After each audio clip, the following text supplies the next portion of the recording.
लातूरमधील राजश्री शाहू महाविद्यालयात राज्यस्तरीय शालेय जलतरण स्पर्धेचा उत्साह दिवसेंदिवस वाढत चालला आहे। स्पर्धेच्या दुसऱ्या दिवशी मुंबई, पुणे आणि शिवछत्रपती क्रीडापीठ पुणे येथील जलतरणपटूंनी आपल्या चमकदार कामगिरीने सर्वांचे लक्ष वेधले आहे। राजश्री शाहू महाविद्यालयाच्या क्रीडा संकुलात सुरू असलेल्या राज्यस्तरीय शालेय जलतरण स्पर्धेत दुसरा दिवस रंगला। राज्यभरातील नामांकित जलतरणपटू या स्पर्धेत आपले कौशल्य दाखवित आहेत।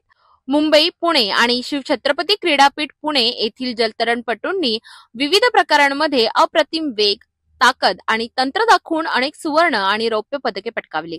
स्पर्धेच्या सुरुवातीपासूनच या तीन संघांनी आपली आघाडी कायम राखली आहे। लातूर जिल्ह्यातील स्पर्धेच्या या आयोजनामुळे जिल्ह्यातील क्रीडाप्रेमींमध्ये उत्साहाचे वातावरण निर्माण झाले आहे। प्रेक्षकांच्या जयघोषात खेळाडूंनी जलक्रीडेत आपला सर्वोत्तम परफॉर्मन्स दिलाय।